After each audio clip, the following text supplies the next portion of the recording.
우리 잠언 11장 1절에서 31절 말씀입니다.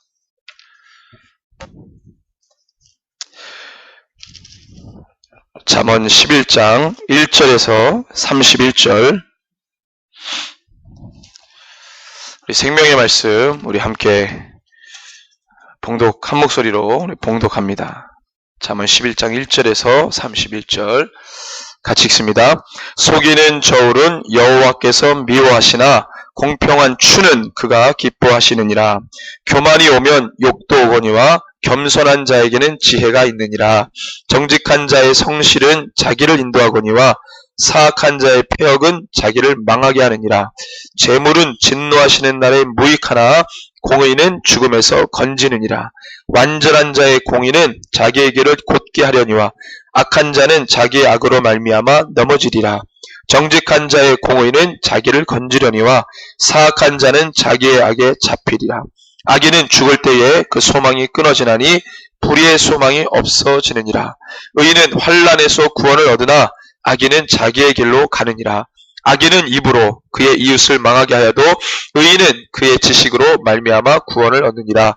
의인이 형통하면 성읍이 즐거워하고 악인이 패망하면 기뻐 외치느니라. 성읍은 정직한 자의 축복으로 인하여 진흥하고 악한 자의 입으로 말미암아 무너지니라. 지혜 없는 자는 그의 이웃을 멸시하나 명철한 자는 잠잠하느니라. 두루다니며 헌담하는 자는 남의 비밀을 누설하나 마음이 신실한 자는 그런 것을 숨기느니라. 지략이 없으면 백성이 망하여도 지략이 많으면 평안을 누리느니라.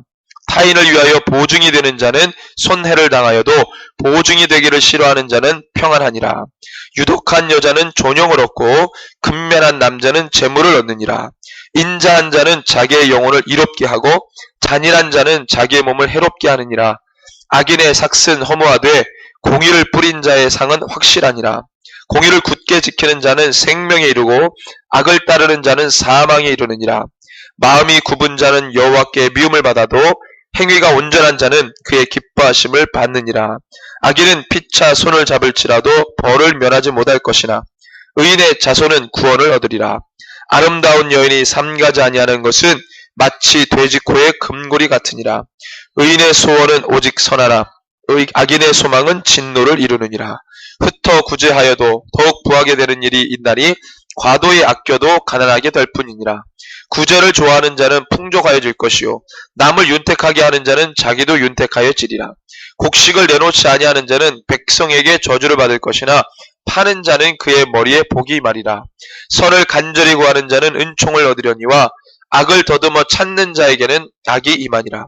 자기의 재물을 의지하는 자는 패망하려니와 의인은 푸른 잎사귀 같아서 번성하리라. 자기 집을 해롭게 하는 자의 소득은 바람이라. 미련한 자는 마음이 지혜로운 자의 종이 되라. 의인의 열매는 생명나무라. 지혜로운 자는 사람을 얻느니라. 보라, 의인이라도 이 세상에서 봉을 받겠거든 하물며 악인과 죄인이리요. 아멘. 아멘. 오늘 우리 잠언 18번째 시간입니다. 무엇이 이끌어가는가 라는 주제로 하나님 말씀 함께 나눕니다. 이 말씀을 전하는 입장에서 바라기는 오늘 말씀을 통해 우리의 영혼이 강건해지기를 소망합니다. 그리고 오늘의 말씀으로 나의 모습을, 각자의 모습을 심도 있게 점검하는 시간이 되었으면 합니다. 그래서 우리가 말씀을 오늘 대할 때에는 하나님의 말씀이 우리 속 깊숙한 곳까지 뿌리가 내리도록 사단이 와서 받은 말씀을 훔쳐가지 못하도록 우리의 마음과 우리의 생각에 뿌려진 이 말씀을 빼앗아가지 못하도록 성령님께서 지켜주시기를 또한 바랍니다. 자, 오늘 말씀은 두 가지의 인생 가치가 대립구도의 형태로 이루어져 있습니다. 두 가지의 인생 가치. 이것은 좋고 이것은 나쁘다의 형식으로 기록이 되어 있어요. 사람이 인생을 살아갈 때 그 인생을 살게 만드는 가치가 다 있습니다. 누구나 다 있습니다. 어떤 사람은 그 가치를 분명하고 명확하게 정리해가지고 살아가는 사람이 있는가 하면 어떤 사람은 희미하게나마 있긴 있으되 그것을 정리를 못했어요. 그건 없는 건 아닌데 뭘 물어보면 대답은 하지만 분명하진 않아요. 그렇지만 있습니다. 그래서 어떤 사람은 그 가치를 분명하게 붙잡고 사는 사람이 있는가 하면 어떤 사람은 희미하게 있지만 그냥 그렇게 살아가는 사람도 있어요. 이 가치가 어떤 가치냐? 이 가치가 선하고 좋으면 너무 좋은데, 그리고 성경의 말씀처럼 하나님이 기뻐하시는 가치라면 더더욱 말할 필요도 없이 굉장한 가치인데, 그 반대되는 가치를 가지고 살아가는 사람이라면 그 반대의 가치라는 것은 어떻게 얻어지는 가치입니까? 주님과 전혀 상관이 없는 그 세상의 잡다한 논리를 이런저런 유통 경로를 통해 내가 담아두고 살아가는 가치라면, 그 세상 가치잖아요. 하나님하고 상관없으니까. 그런 가치라면 그것이 진짜고 진리라고 믿고 그것이 맞다라고 믿고 살아갈 것 아닙니까? 그 결론은, 그 가치의 결론은 하나님을 떠난 가치이기 때문에 전혀 하나님이 주시려고 하는 결론이 아니라 그냥 자기가 자기의 가치의 진리라고 바라봤던 그 가치를 대로 살아가다가 그 결론대로 마지막 때 살고 끝나버리는 거죠. 어느 누구도 의도하지 않았어요. 자기도 그게 진리라고 믿고 살았어요. 근데 하나님도 원치 않고 어느 누구도 원치 않았던 자기가 진리라고 믿고 따랐던 그 가치, 그 결론은 하나님이 원치 않는 결론이 되어버리는 거예요.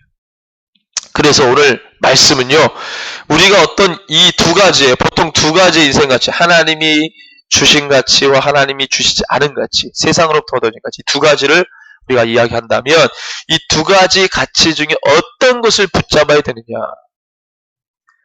근데 전자는요, 볼 때는 별로 매력적이지 않아요. 그렇지만 생명이 담겨있고 어떤 것은 생명은 없는데 화려하게 포장되어 있어요. 사람들이 너무나 다 그것을 덥석덥석 봅니다.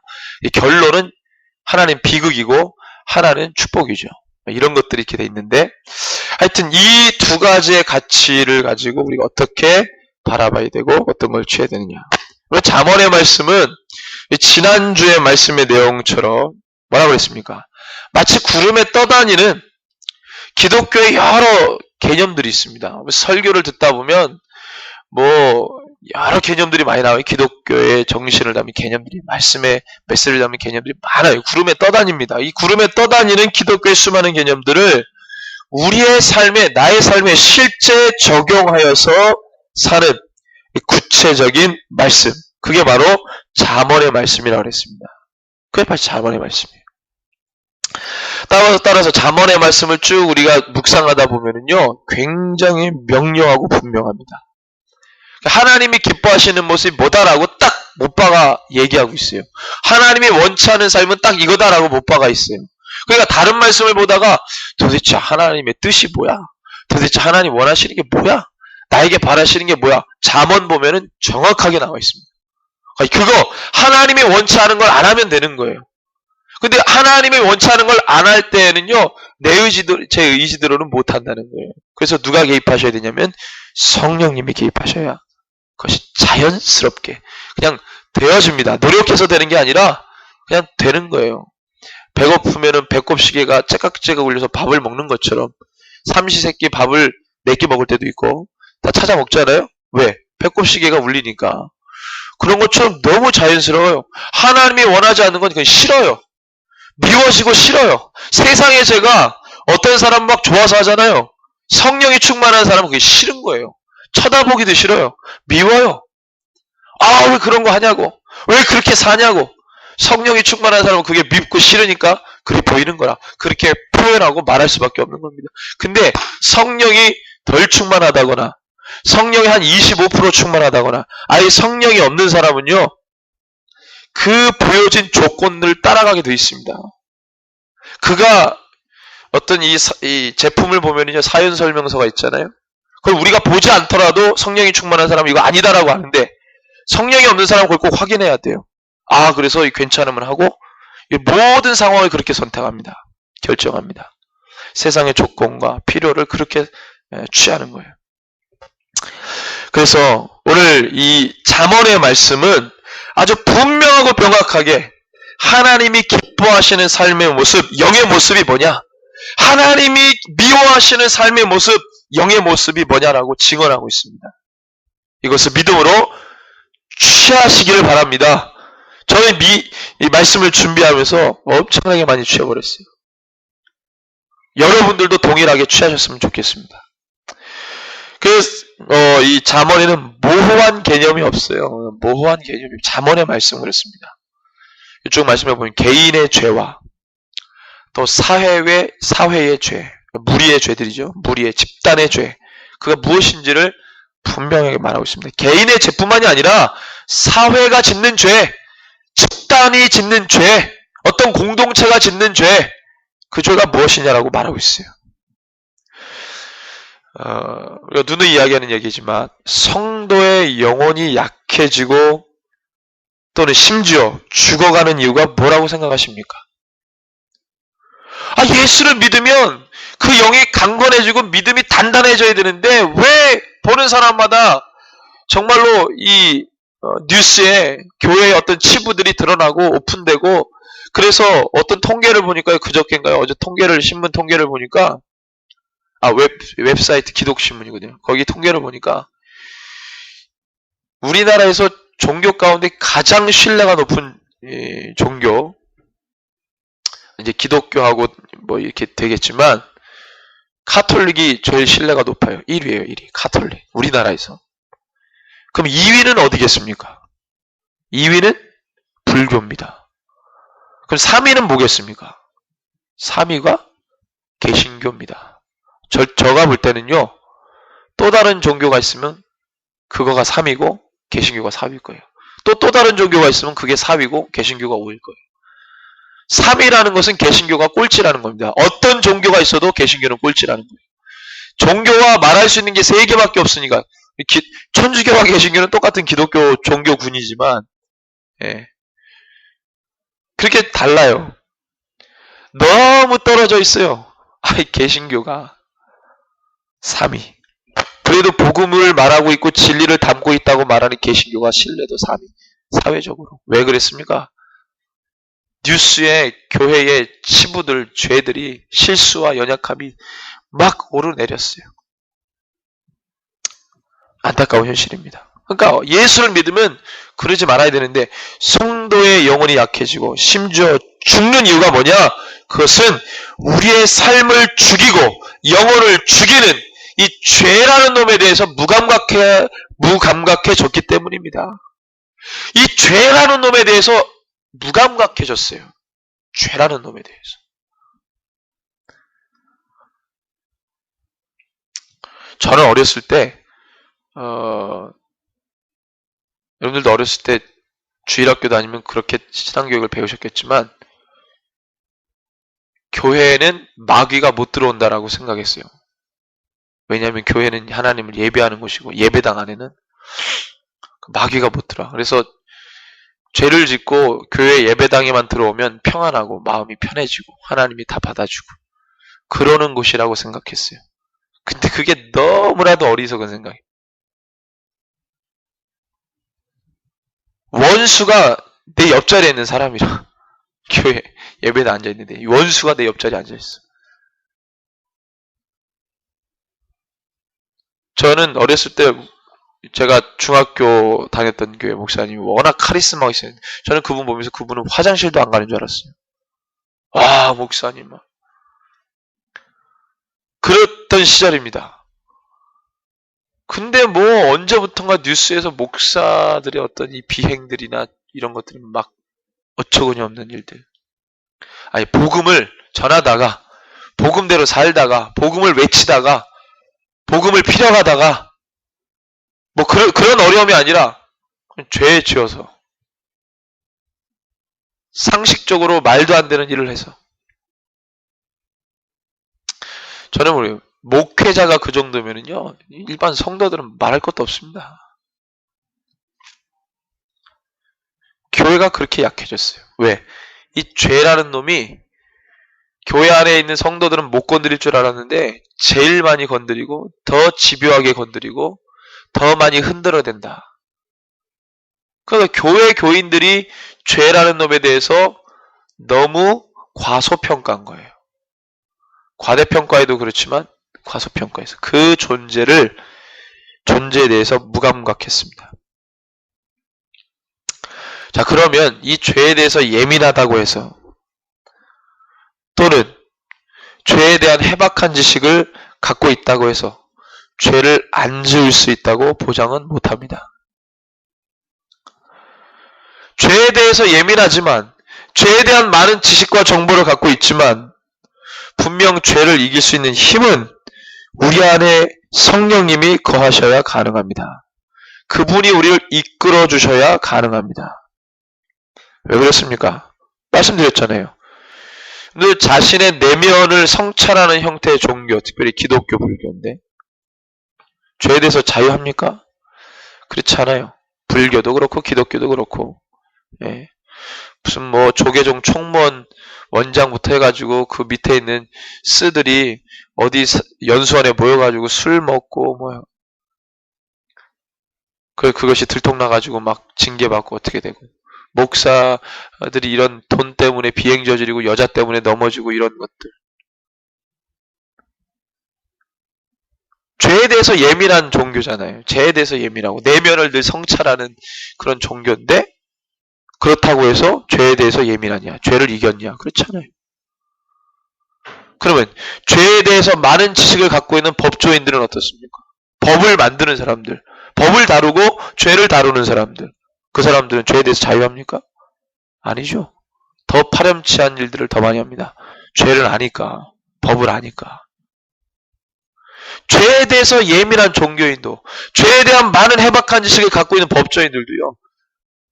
일반 사람들은 말할 것도 없고 그 두 부류의 군에 속한 사람들조차도 죄에 대해서 자유하지 않아요. 성령께서 역사하지 않으면 죄를 이길 수가 없습니다. 그 성경은 죄에 대해 예민하게 하며 죄에 대한 많은 내용들을 담고 있을 뿐만 아니라 죄를 이길 수 있는 능력과 힘을 분명하게 지원한다 이 말입니다.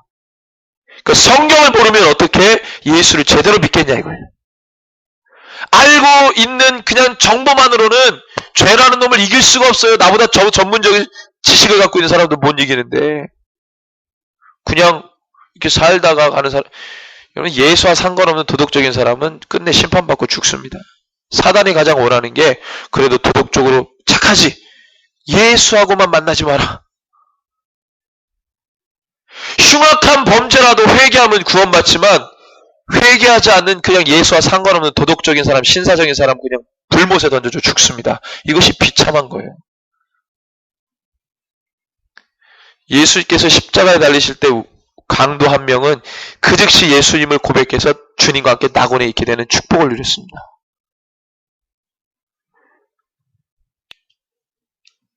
거룩한 공간에서 하나님의 말씀을 읊조렸던 모든 종교인들은요, 회개를 안 하니까 다 지옥불에 떨어지는 거예요.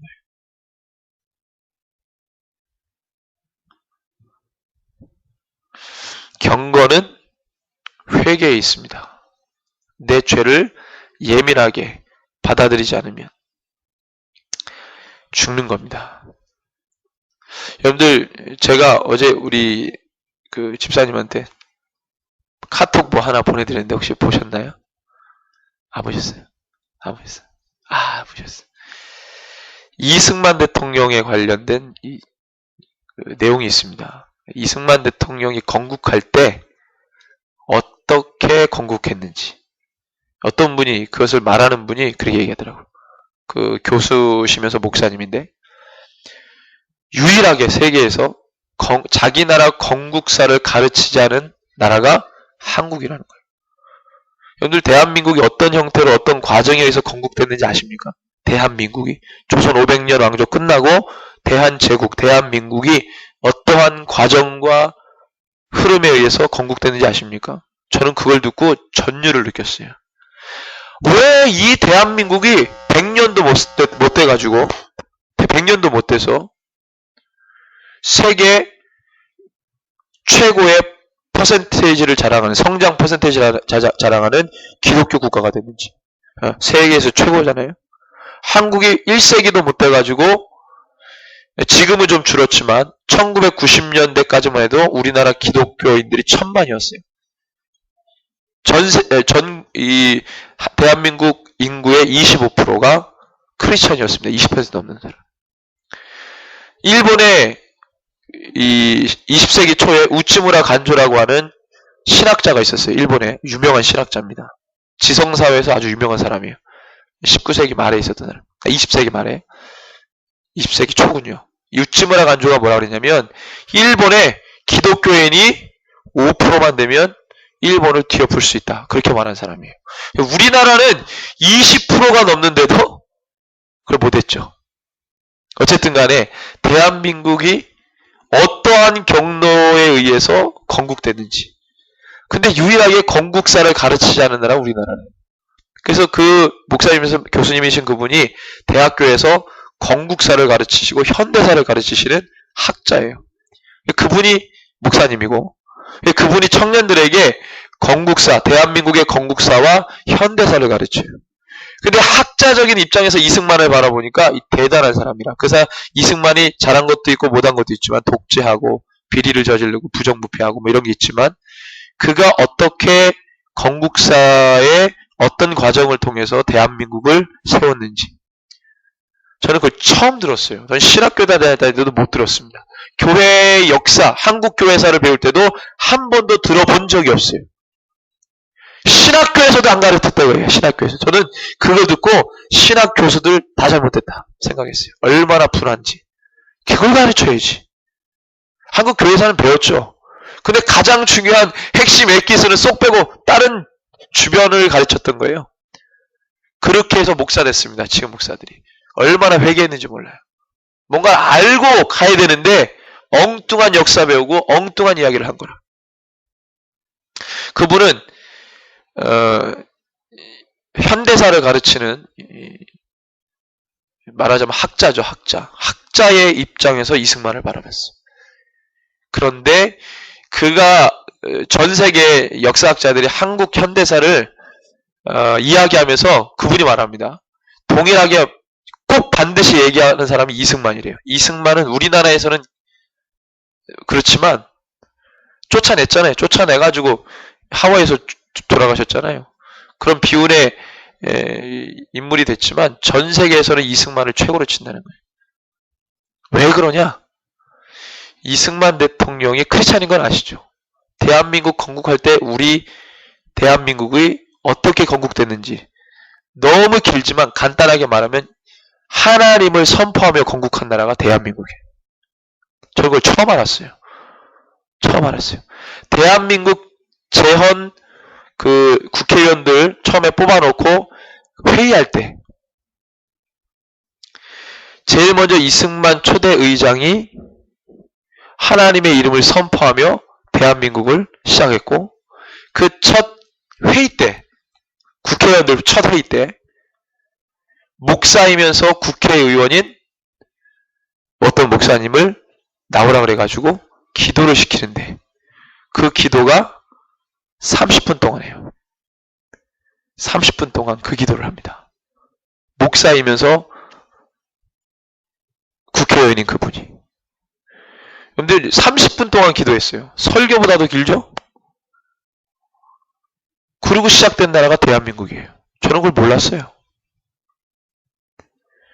그리고 이승만 대통령이 잘했던 일들을 처음 들었습니다. 예전에 얼핏 토지개혁 이거 들어서 제가 몇 번 얘기한 적이 있는데 이승만 대통령이 처음 대통령이 되고 난 다음에 한 게 저는 무슨 거창한 시스템을 바꾸고 그런 건 줄 알았어요. 전국을 돌아다니면서 전도하신 거예요. 전국을 안 돌아다니는 데가 어때요? 전국을 돌아다니면서 전도한 게 처음 한지. 그 다음에 토지개혁, 그 다음에 문맹률을 높인 거예요. 그래서 모든 초등학교를 의무 교육화하고 그 당시 때 우리나라 글을 읽을 수 있는 사람이 전 국민 14%만이 글을 읽을 수 있었대요. 근데 이승만 대통령이 하야할 때까지 집권 다 끝날 때까지 1960 몇 년이죠? 69년인가요? 하야할 때까지 우리나라 글을 읽을 수 있는 사람이 94%. 그 행적 위에 박정희 대통령이 새마을운동 한 거예요. 그렇게 평가하는 거예요. 현대사 가르치는 분들이 박정희 대통령이 어떻게 경제 부국을 이룰 수 있었냐. 문맹률을 없애버렸다. 글을 읽을 수 있는 사람이 공장에 갖다 놔야 글을 읽고 기계를 만진다고 하는데 글을 못 읽으면 못 하잖아요. 글을 읽을 수 있었다 이거예요. 사람들이. 그래서 그 사람들 데리고 일을 하고. 그들이 이승만 대통령이에요. 토지개혁. 우리나라에서 처음 있었던 일입니다. 토지개혁. 지주들에게 있었던 토지들을 농민들에게 다 나눠준 거예요. 예, 이승만 대통령이 우리 학교 선배님이십니다. 선배님. 배제학당 나오셨는데 제가 배제학 당시 114기인가 그러거든요. 우리 선배님이에요. 저는 학교 다닐 때도 그런 얘기를 못 들었어요. 이승만 그러면 독재. 아유, 늘. 누가 가르쳤어요? 그분이 그러는 거예요. 한국의 이승만 대통령과 한국 현대사를 잘못 가르쳐. 지금 교학사 난리 났죠? 그런데 그게 왜 일어났는지를 아시죠? 지금 막 들어간다는 거예요. 한국 현대사를 잘못 가르친 집단이 있다는 거예요. 세력들. 그래서 그걸 들으면서 이승만 대통령이 처음에 아주 우리나라에서 최고로 치는 두 천재가 있었대요. 그 당시에 구한말. 첫 번째가 월남 이상제 선생. 그 다음에 이승만. 월남 이상제하고 이승만은 25년 차인데 이상제가 나이가 많죠. 최고의 선비면서 유학자면서 나중에 이승만이 전도해가지고 그리스도로 개종하면서 엄청난 크리스찬이 됩니다. 우리나라 초대 외교관이셨고요. 이상제 선생. YMCA 만드신 분. 이상제 선생. 근데 이승만이 감옥에 있을 때 그때 구한말 조선 때 고종황제가 휘가닥 돌았는지 많은 지식인들과 엘리트들을 다 감옥에다 가뒀어요. 왜냐하면 왕이 너무 못하니까 이 반역을 일으켰던 영모일들이 여기저기서 일어났습니다. 근데 그 사람들이 다 엘리트들이었어요.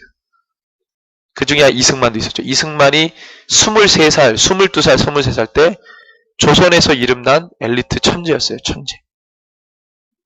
그랬던 이승만이 이 독립협회를 만들면서 이제 영모를 꾸밀 생각을 합니다. 이 나라 이래가지고 안 된다. 근데 그 당시에 사람들이 안을 내놓는데 다른 고종을 폐위시키고 다른 왕을 세우자 그럴 때 이승만은 뭐라 그랬냐면 안 된다. 우리나라 왕정 없애야 된다. 국민이 주인이 되는 국가 만들어야 된다. 그리고 대통령을 만들자. 처음으로 말한 사람이래 이승만이. 그때는 예수 안 믿을 텐데. 그리고 하다가 거반 되려고 할 때 발각돼가지고 그 흉악한 범죄자들만 모아놓는다는 한성 감옥에다가 들어갑니다. 그때 막 엄청난 정치범들이 다 들어가죠. 영모를 여기저기 지역에서 영모 꾀하다가 들어간 사람들 40명인 엘리트들이 다 모였어요. 그때 이승만이 하나님을 만납니다. 그 과정이 너무 스펙타클한데 다 말씀드릴 수 없고 이승만이 거기서 예수 만나는데 완전히 예수님 말씀 읽다가 예수님 만나버렸어요. 말씀 성경 읽다가 예수님을 만나버리고 예수님이 내 죄 때문에 죽으셨다는 것을 그 지옥보다도 심한 그 한성 감옥에서 그 경험을 할 때 주님의 십자가 사건과 딱 오버랩된 거예요. 그래서 주님을 받아버려요. 그리고 그가 첫 번째 한 일이 전도한 겁니다. 같은 죄수들 40명 전도하는데 저는 깜짝 놀랐어요. 그 역사를 보는데요. 그 한성 감옥에서 이승만에게 전도받은 40명이 한국 대한제국을 일으키는 주요 인물들이 돼요. 예. 헤이그 그 밀사 사건 거기에 주역. 예.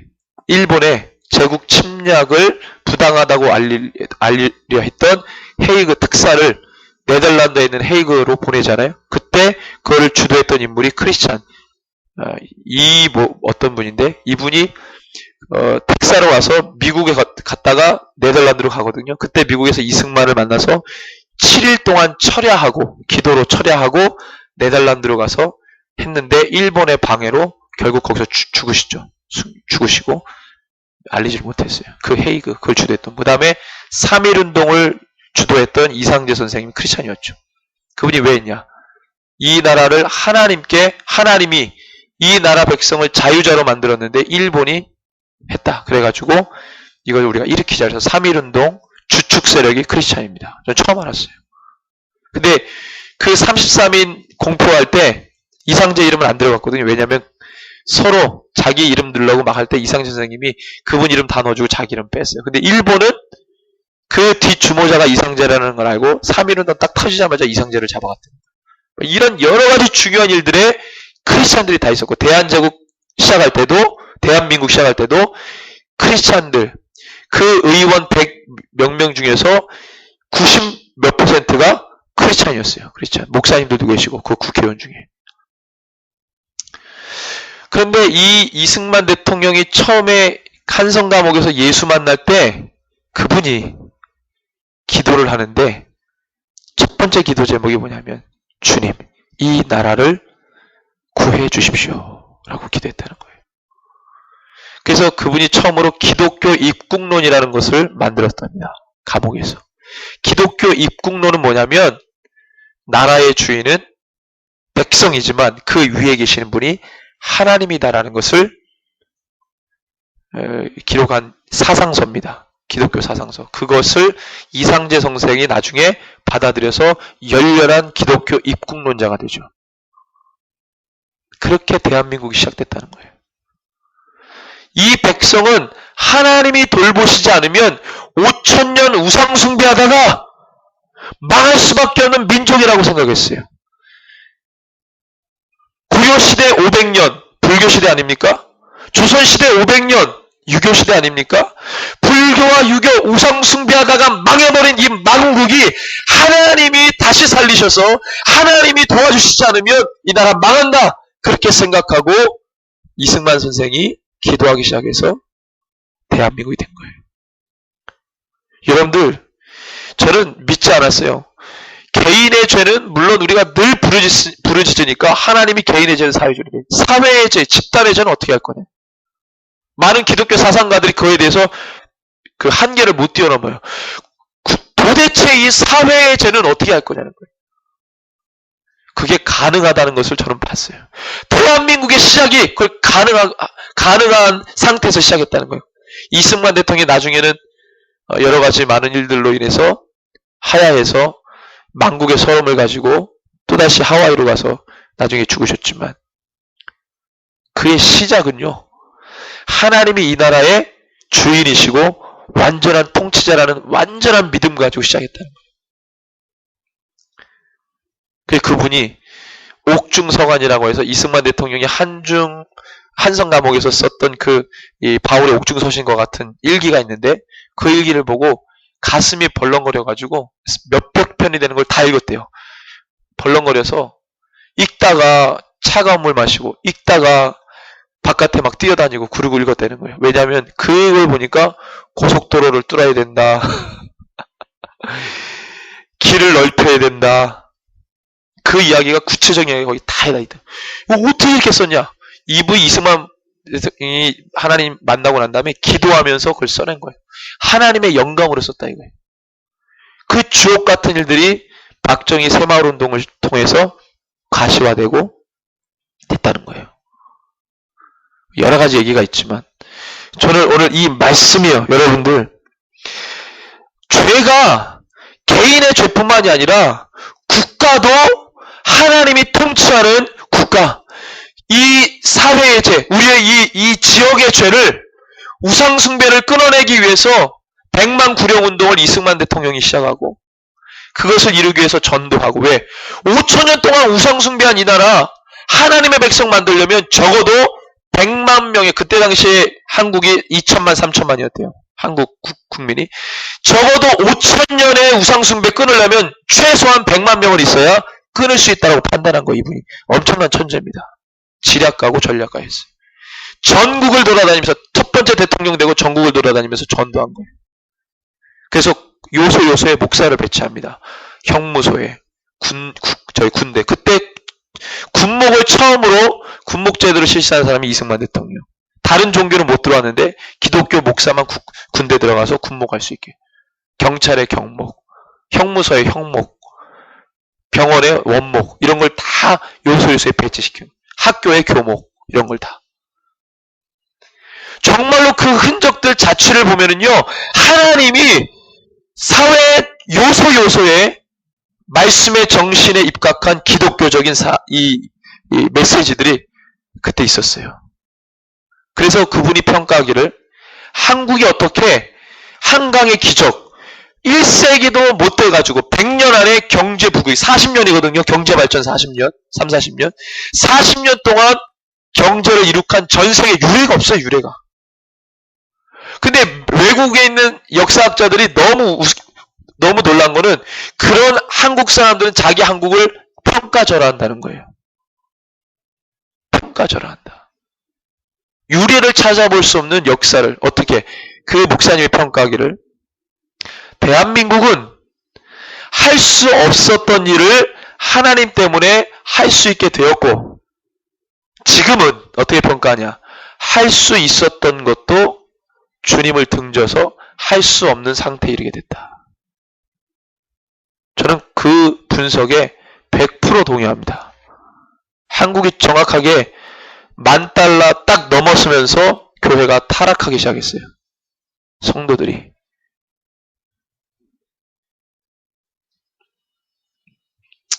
여러분들 무엇이 이끌어가느냐?